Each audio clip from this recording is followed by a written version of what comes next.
Ya sabi di mana apa? Ya, begitu teman. Waalaikumsalam, sehat. Betul Pak guys, kawan-kawan tesna ieu. Salah itu selami teh kan ieu. Salik.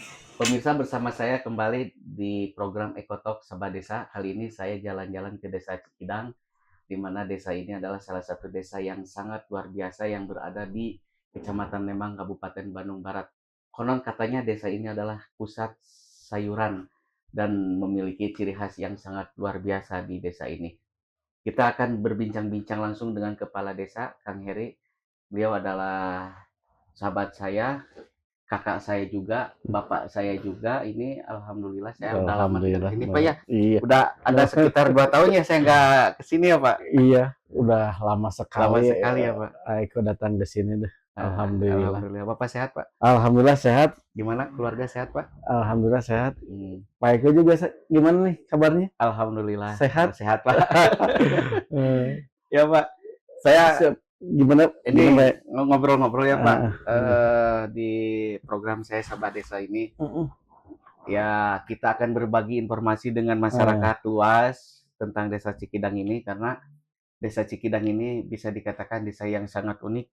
Kenapa unik? Di sini pusat pertanian, juga Subur. subur tanahnya, ada budayanya juga, Budayanya ada. terus juga ada wisatanya juga. Wisatanya Jadi juga ada. lengkap lah di sini. UKM-nya Lengkap. juga udah Ada, maju. ada. Karena berdasarkan informasi yang saya dapat, bahwa Desa Cikidang ini salah satu pemasok sayuran terbesar di wilayah Lembang untuk ke daerah ibu kota. Gitu, Itu Pak. udah biasa. Nah Pak, cuma ada mungkin pemirsa belum tahu nih seperti apa nih Desa Ah. Cikidang itu Pak, bisa Gambarkan ya. digambarkan seperti apa Pak Iya. Desa Cikidang? Ya, secara garis besarnya saja, nih Desa Cikidang itu mempunyai luas 532 hektar kurang lebih. Juga diberbatasi dengan sebelah utara Kabupaten Subang, sebelah timur Desa Wangunharja, sebelah barat Desa Cikole, dan sebelah selatan Desa Langansari. Nah, di sisi lain memang mayoritas penduduk Desa Cikidang ini mata pencahariannya hampir 99% itu pertanian.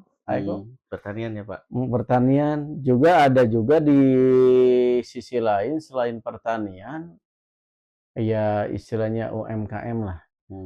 Usaha menengah mikro kecil ini juga banyak, yaitu hasil tatanen atau hasil dari pertanian itu sendiri. Iya. Yang keduanya adalah cagar budaya. Cagar budaya di sini adalah wisata, yaitu Batu Belang, Giriwening, ya, dan Situ Gandola ini yang situs-situs yang belum dikembangkan semaksimal mungkin. Ya, insya Allah lah, mungkin ini sambil berjalan saja. Dan wisata budaya ini selain dari wisatanya, kita juga budayanya sudah mendunia. Yaitu yang pertama adalah perang tarung tomat atau perang tomat. Ada perang tomat di sini Pak ya? Ada. Kita itu sudah mendunia, ada 2 negara yang diakui oleh negara atau dunia itu di perang tomat itu. Satu Spanyol, kedua Jawa Barat, yaitu letaknya anggap di Desa Cikidang di sini, ya. di Bandung Barat. Nah, Iya. itu. Pak, ini untuk petani kan ini mayoritas para petani. Di sini komoditas apa sih Pak yang diunggulkan? Kalau komoditas pertaniannya itu sendiri banyak sih, kok banyak. Di sini itu ya kebanyakan ini lettuce, brokoli, juga hasilnya juga bisa dibikin kue stick dari hasil pertanian itu sendiri. Ya kalau tomat itu ada dodol tomat lah. Insya Allah di kita sudah produksi ada dodol tomat Pak di sini Pak. Ada kelompoknya UKM-nya. Ada kelompoknya, cuman perkembangannya kurang meluas karena mungkin harus ada jaringan lah. Gitu. Pak, ini untuk sayurannya sendiri tadi kan ada lettuce, ada apa? Ada burkol, buncis. Nah, itu buncis. masyarakat di sini menjualnya kemana sih Pak? Biasanya menjualnya ada yang langsung ke pasar, ada juga langsung ke tengkulak atau bandar. Jadi bandar yang membeli atau memborong nanti benar bawa ke bawa ke ibu kota. pasar ke kota. Nah, pasarnya ada di sini yang di Lembang ada pasar sentral, pasar Lembang, juga pasar-pasar yang di luar dari ini. Ada yang ke Jakarta itu, Pak? Ada seperti pasar Bo, pasar Kamis, juga pasar Minggu juga semua terisi. Kalau Jakarta itu pasar Cibitung juga masuk ya, Pak. masuk. Oke, Pak. Nah, dari hasil tani ini ada yang dijual langsung ke pasar. Iya, Apakah iya. ada yang diolah juga, Pak? Tadi kan sempat dibahas ada dodol tomat. Iya. Nah, selain itu Ada juga banyak sih. Contohnya burkol. Burkol ini kita olah menjadi stick burkol. oh, ada stick burkol, Ada bukan stick keripik burkol, Pak. Bukan keripik burkol belum nih.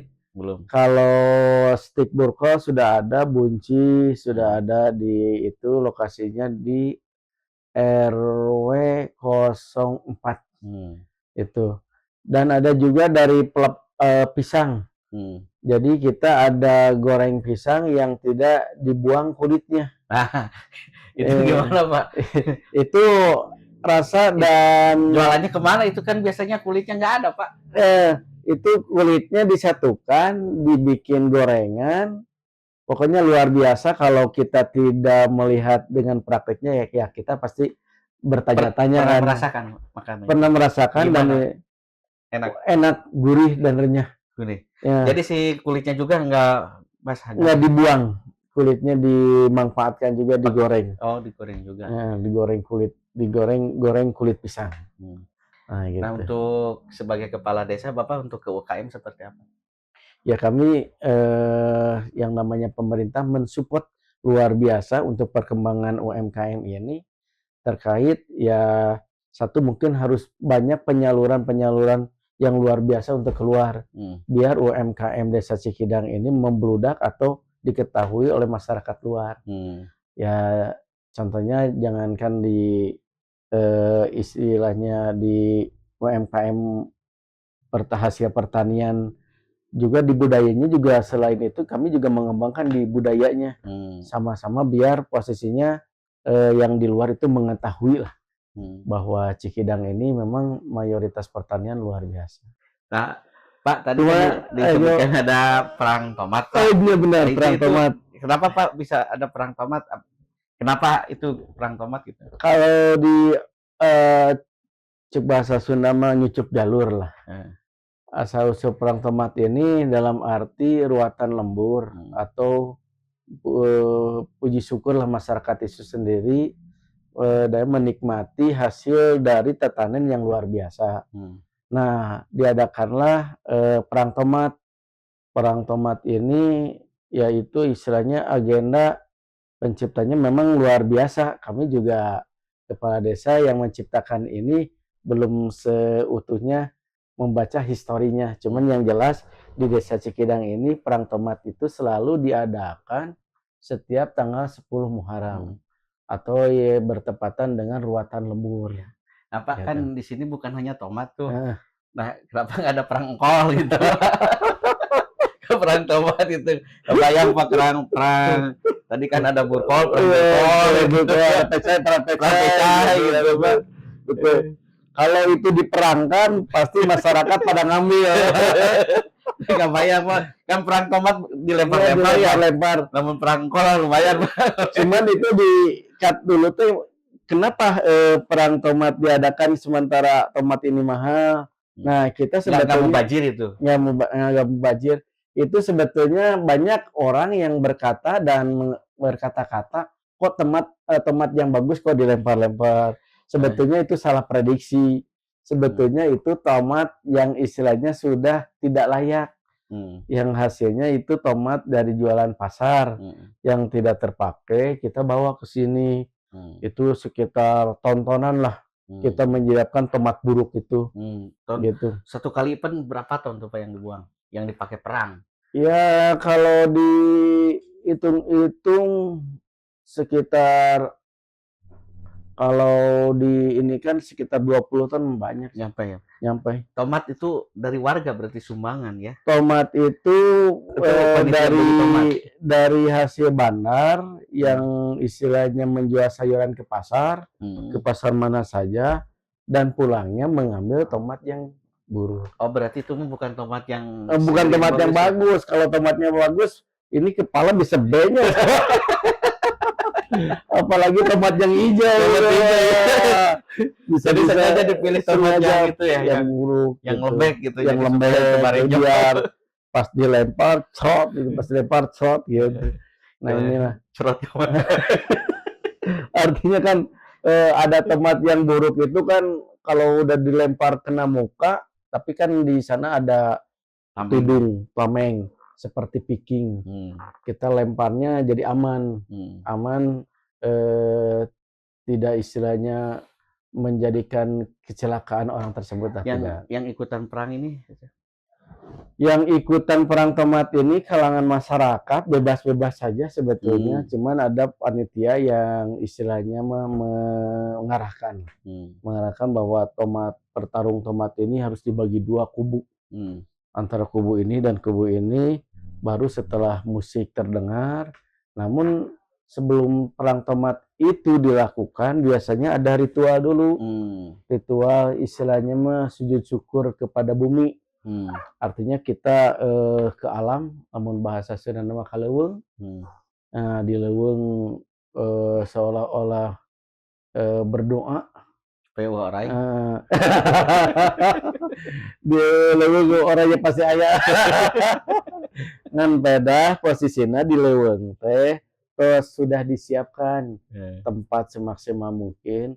Setelah pulangnya dari sana, kembali lagi ke tempat semula, langsung perang. Baru disambut dengan disambut dengan arak-arakan Singa Depok.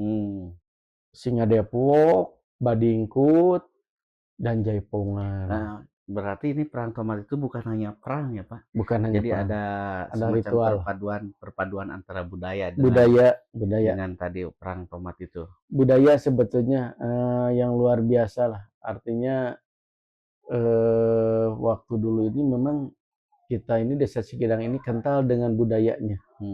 Gitu. Pak, ini yang perang tomat ribuan yang ikutan. Kalau dilihat dari penontonnya ya banyak sih, banyak sekali. Pak, kembali gini. Ke perang tomat itu pesertanya kan warga nih. Ini yang ikutnya semua warga atau hanya yang partisipasi aja yang disediakan panitia itu seperti apa? Kalau yang ikut dalam tarung tomat ini banyak sekali sebetulnya dari kalangan penjabat sampai masyarakat. Bukan hanya orang sini berarti? Bukan hanya orang sini, bahkan dari anggaplah kalangan budaya-budaya yang dari Kabupaten Subang, yang dari Kabupaten Bandung, bahkan selalu hadir ke sini dari Sukabumi juga. Ya sejabar lah ya. Sejabar banyak lah ke sini menyaksikan tarung tomat ini. Gitu. Perang tomat. Nah, kedepannya seperti apa nih Pak untuk perang tomat? Mau dijadikan sebagai event tahunan untuk menarik wisatawan Bapak atau gimana? Sebetulnya untuk perang tomat ini bisa dijadikan ikon Desa Cikidang sebetulnya, selain dari batu belang. Nah, untuk menjadikan ikon ini berarti harus ada istilahnya dikukuhkan lah, bahwa perang tomat itu sebetulnya sudah menjadi catatan dan budaya Kabupaten Bandung. Setiap tanggal 10 Muharram itu diadakannya perang tomat atau tarung tomat. Kan Bapak dari tadi selalu menyebutkan batu belang nih Pak. Itu batu belang itu batu seperti apa sih Pak, bisa digambarkan Pak? Ya kalau konon batu belang batu hapuran gitu. Besi batu cadas. Batu belang ini berdiri di atas bukit, di atas gunung lah. Cuman batu belang ini adalah batu yang berdiri di atas ini seperti coet, gimana coet, cuman besar. Itu kurang lebih kalau ukurannya adalah diameter ke 4 malah. 4 meter. 4 kali 4 gitu. Tapi bulat, Pak. bentuknya seperti coret aja gini. Mm-mm. Nah, konon katanya batu belang itu siblang. Sebelang teh Nah, siblang itu artinya rimau. ya sejenis harimau lah. Kalau di kita dinyatakan orang ini adalah penjaganya. Bukan batunya bukan ngaringkuk sigang maung, bukan, tapi Bukan. juga soet. Bukan, tapi tempatnya moyana Sibelang. Oh, tempat moyan sebelang di situ. Atau tempat mulanya Maung lah. Mungkin pas moyan aya hujan keluar jadi nempel si warna gitu ya, Pak. Bukan seperti itu. Tapi batu belang ini adalah sosok binatang Binatang. yang selalu menjadi istilahnya menjaga lah. Konon katanya menjaga wilayah desa lingkungan Cikidang. berarti ya. Dan dia duduknya di batu belang itu. Hmm. Gitu. Jadi tempat moyana Sibelang.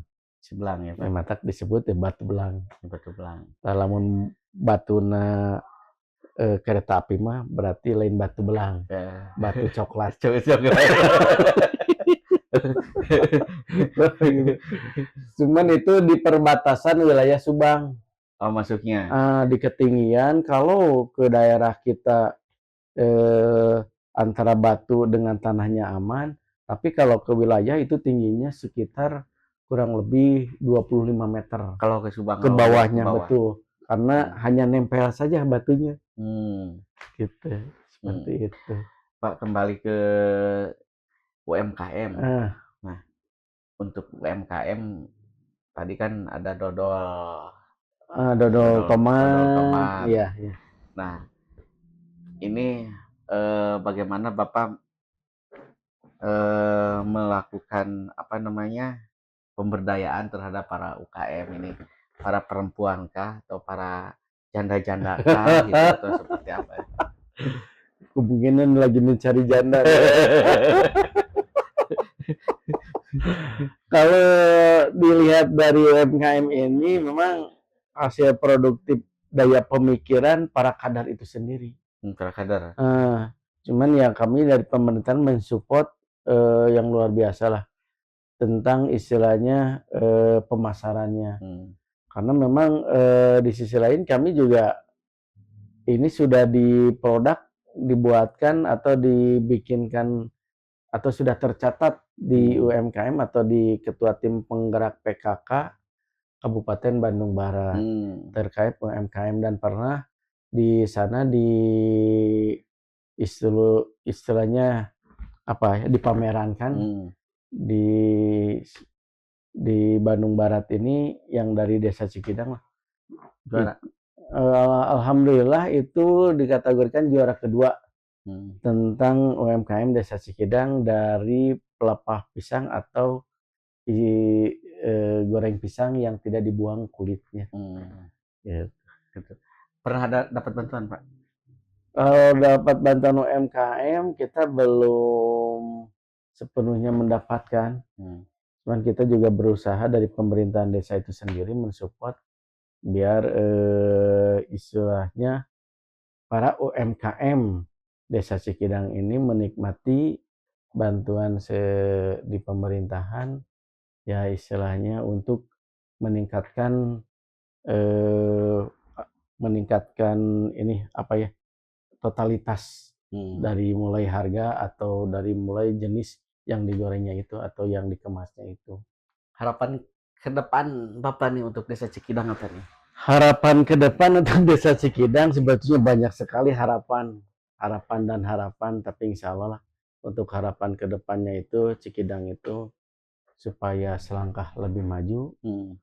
Yang keduanya adalah memperbaiki atau bersaing lah dengan desa-desa yang lain, biar Desa Cikidang ini menjadi Desa Cikidang Pinunjul sesuai visi misi Desa Cikidang Pinunjul. Masyarakatnya gemah ripah repeh rapih loh jinawi, kesananya kerta rahaja juga, dan yang terakhir harapan kedepannya mudah-mudahan Desa Cikidang ini menjadi desa yang badatun thayyibatun warabun ghafur. Amin. Itu aja. Pinunjul di bidang apa nanti? Nah ini dianggap pinunjul ini banyak yang tadi ada budaya, Pinujo ini. Yang kedua mungkin dari aspek pertaniannya, dan sekarang kita dari peternakan dimunculkan kembali, Ternak apa? peternakan domba akan dimunculkan lagi karena Desa Cikidang ini kaya dengan pertaniannya, kaya dengan peternakannya, ini akan senantiasa terkikis oleh zaman. Sangat disayangkan lah di ya istilahnya waktu dulu itu sangat luar biasa, sekarang dari peternakan juga sudah sedikit demi sedikit sudah hilang. Pak, Siapa? tadi ya batu belang. Selain batu belang di situ ya batu naon deui, Pak? Kan aya batu ali. Ya peninggalan Mesir. Kalau disebutkan situs Batu Belang ini adalah situs, tetapi orang sana sudah melihat bahwa di bawahnya Batu Belang ini masih terdapat situs-situs batu yang luar biasa. Ada juga konon katanya ada batu korsi, batu layang, dan ada 7 batu lah yang ada sanggahannya. Cuman ini kononnya oleh orang-orang tertentu. Jadi hanya dilihat sama mata gaib aja, Betul. mata batin. Mungkin bisa dilihat dengan kasat mata, bisa dilihat juga tidak dengan kasat mata. Ini cuman dikembalikan kepada kita, hanya orang tertentulah yang bisa memperlihatkan bahwa ini batu, ini batu, ini batu. Pak, mitosnya seperti apa sih? Apakah pernah ada Prabu Siliwangi atau Prabu Sangkuriang gitu? Kalau dikatakan mitos, Batu Belang ini sebetulnya banyak orang-orang yang istilahnya dianggap sakral. Sakral juga karena di bawahnya juga ada situ, yaitu situ Gandola. Dan Batu Belang ini menjadi tumpuan warga seolah-olah untuk berdoa untuk sakral.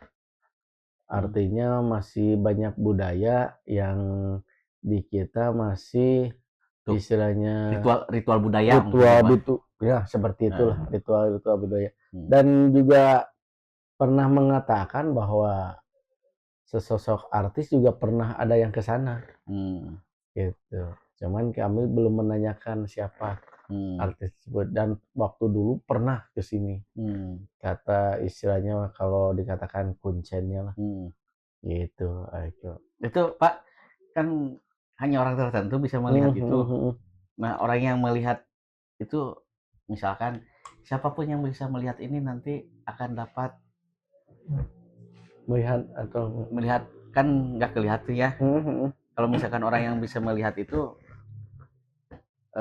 kumanya bisa benghar gitu. Muja kali. Ya itu mah mungkin budaya dikembalikan lagi kepada penerapan hatinya seseorang tersebut. Beliau istilahnya datang ke sananya mau apa, tujuannya apa. Kalau tujuannya bagus ya mungkin bagus juga gitu. Tapi kalau tujuannya jelek ya mungkin kejelekannya juga mungkin. Jadi, Pak, kita di garis bawahi ya, Pak, tolong minta penegasan bahwa Batu Belang ini adalah hanya sebuah situs yang diurus oleh warga, peninggalan. artinya memulai peninggalan dan budaya mungkin seperti itu ya Pak ya. Jadi tidak ada hal-hal lain tadi teh bisa naon anu kadinya bisa jadi benghar atau apa, tidak, bukan ya Pak ya? Tidak ada. Ini Batu Belang ini yang tadi ya dikatakan peninggalan lah. Artinya peninggalan dari letusan Gunung Tangkuban Parahu mungkin. Kami juga tidak tahu, yang jelas batu besar ini kok berdirinya kokoh di atas gunung. Kan gitu. Tetapi orang-orang sana juga kalau di Ruatan Lembur selalu diadakannya di sana, di situs Batu Belang tersebut.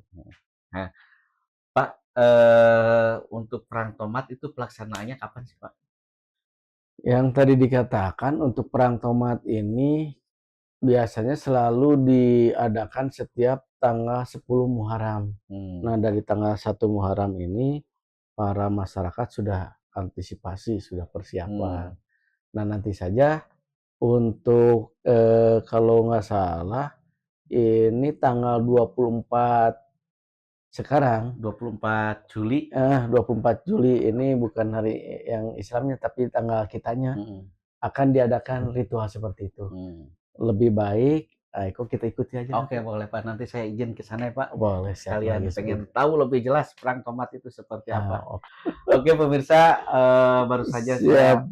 bincang-bincang langsung dengan Kepala Desa Cikidang, Kang Heri.